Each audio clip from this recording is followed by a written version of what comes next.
I have no idea what's in here, but we're gonna find out. Hey! I got a very interesting package that I'm gonna open up. And I've heard that this is coming, and I'm like, ooh, I've been so interested and curious and excited. So, I have no idea what's in here, but we're gonna find out. Okay. Be careful, mind your fingers. Yeah. There we go. Yeah. Aww. That's so cool. That's so cool. Oh my gosh. Thank you. That's really cool. Can I see? Look it. It's a shaving kit. Oh. It's a shaving sensor for it. Oh my goodness. This is so cool. Thank you so much. I feel so special. Thank you. That's your first shaving set. I know. It's given to you by your dad. This is That's really cute. cool. Thank you. That's really, really cool. My mustache is not at a point of shaving yet, but eventually it will be. Yeah. With the like lucky 13 on it and everything. That's both of your lucky numbers. Yeah. So, if I am correct, God, if I'm wrong, sorry, father-in-law. But if I am wrong, sorry. This belonged to your granddad. Really? Yeah. And That's passed really, on really to cool. your dad, and he's passed on to you now. That's really cool. I love this. This is like really sick. I'm gonna put it on my keychain because I think it's like you got a little key ring, you know? And one day you get to pass it on to LJ. Yes. Elder's gonna love it. It's gonna be sick. It's gonna pop up on me. And I could keep it with me.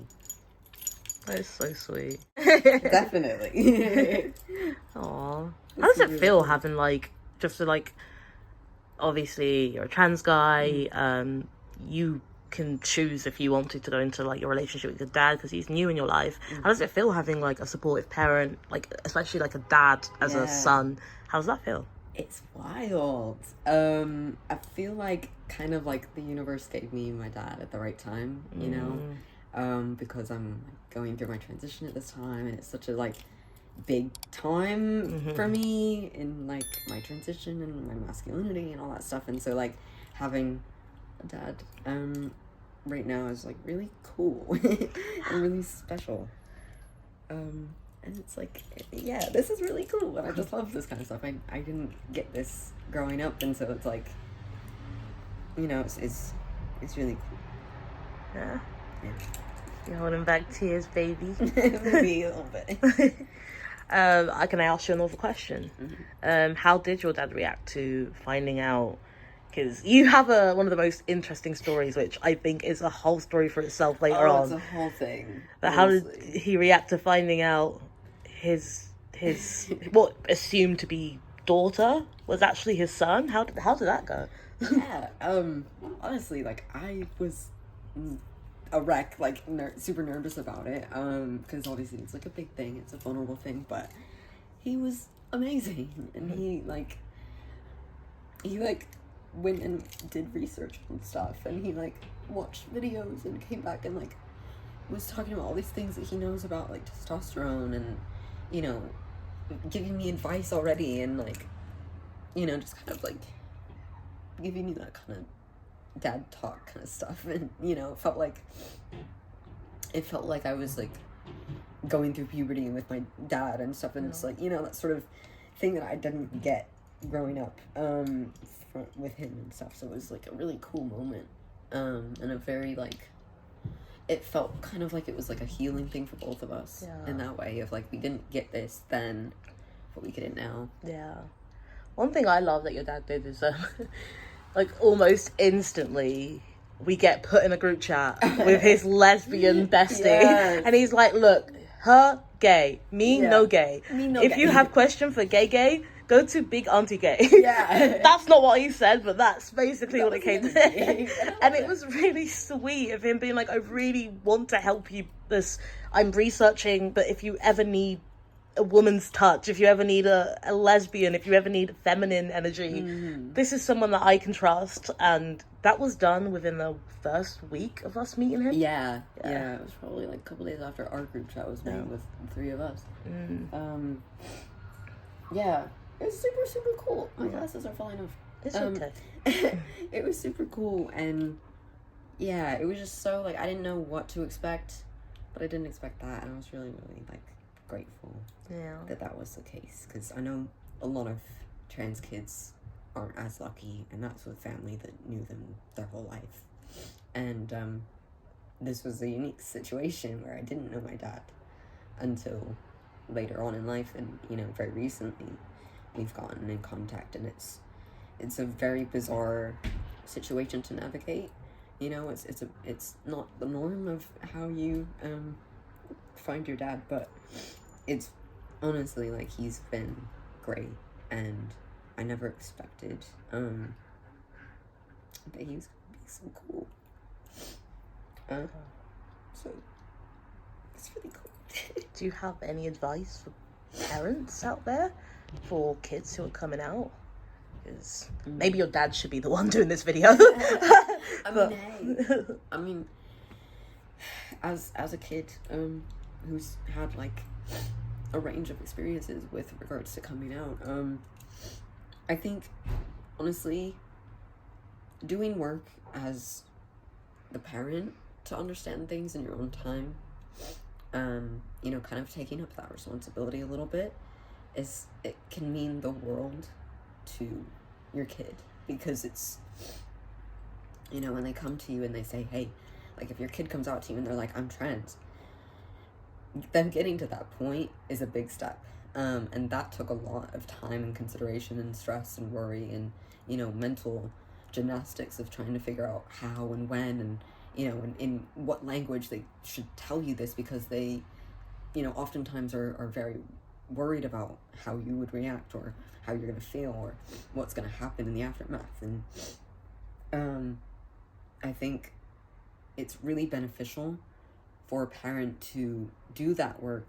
If your kid comes out to you and you don't necessarily understand everything, you don't know enough, and you're like, hey, I have a general understanding of transness, but I've never, like, really looked into it because I've never had someone in my life who's trans, but now I have a trans kid, I need to learn. If you do that work on your own, and you come to your kid and say, hey, I'm really glad that you told me about this, and I know I'm maybe not the most educated, but I read this, and I would like to talk to you about this, or, like, giving them some form of, like, representation of you doing that, and making that effort for them, really, I think, would alleviate a lot of stress and worry for the kids in those scenarios of, like, it just allows your kid to know that you accept them and that you're wanting to understand them, and that there's nothing that they can come to you with that you would be closed off to if you don't understand something, or if you don't necessarily know everything. Because I'll be honest, like, my dad said, he was very honest, and he said, like, I don't know everything. I know some stuff, but that's why he was like, I'm gonna create a space where you can have another queer person that I know and trust, who you can connect with, or this is why I'm gonna go and watch your videos and, like, do research and kind of, like, read up on stuff and then come back to you with that information. Yeah, he was like, I've basically stayed up all night reading about testosterone. Yeah. He's also like, yeah, it was really cool. I think that was really cool. It was really special, and it was so unexpected, which I think says a lot about, like, society, and, like, how we as queer people and trans people are, like, taught to understand how coming out is, and, like, just how, like, we experience coming out is, like, it's a big thing, and it's very nerve-wracking, and it can have really, really bad results and really negative implications for that kid's life. And so there's so much anxiety around it, and so much responsibility on the person coming out, of that worry of, like, okay, but I need to be able to explain everything about this so that they understand me, or I need to be able to explain how I feel in my identity in order for them to accept my identity, or those sorts of, like, we police ourselves with our own validation of our existence. Yeah. We tend to, like, because it's so pushed on us of, like, if you're this, you need to have this backstory, or you need to have X, Y, and Z to be considered this. You need to have this level of dysphoria. You need to have this level of, you want to medically transition, or, if you don't, then you're not really all these little, like, nuances of, like, what it means and what you can and cannot be and do. Having of that responsibility to teach a parent after you come out as well is a lot. It is. That's the thing. It's like all of that is already in your kid's head. And then on top of that, there is the added hat of, I also need to figure out a way to tell my parent that this is who I am, knowing that they also probably have all of that swirly shit going on in their brain and their understanding of transness. You know? It's like having to combat that in your own head as a kid, as someone who's developing or someone who's going through transition, and so is like mentally developing in that way, and then simultaneously having to take on the responsibility of teaching another adult, or in a situation where the kid is a minor, their parent, their adult, their elder, guardian, having to take up that responsibility is so hard. Even like, you know, it would be hard for me as an adult, and so like thinking of teenagers, kids who take on that responsibility, it's a lot. And I think if more parents in those scenarios kind of take a step to think about that and just kind of take a step back into your own mind of trying to look at the scenario and look at the perspective of your kid and think objectively, okay, this kid is X amount of years old and they're speaking to their parent about something that they feel so deeply that they cannot even live without sharing and really needing to pursue in order to feel like themselves. That's such a big, heavy thing and so very personal and deep-rooted. Of course it'd be hard to then try to like explain all of the nuances in relation to that. So, you know, if you kind of have a bit more understanding and objective perspective on it, I think that will allow people to maybe tread more lightly, or to just not tread lightly, but maybe be more mindful of maybe the steps that they can take or how they can help their kid. Oh, thank you for sharing that with us today, Leo. Of course, and I know I ramble, but it's just because I have lots of thoughts and Thank you for watching. Thank you. We didn't get any special lighting for this. We didn't get any special. We just wanted to film and have a talk with you. Yeah. Hope you enjoy. Bye. Bye.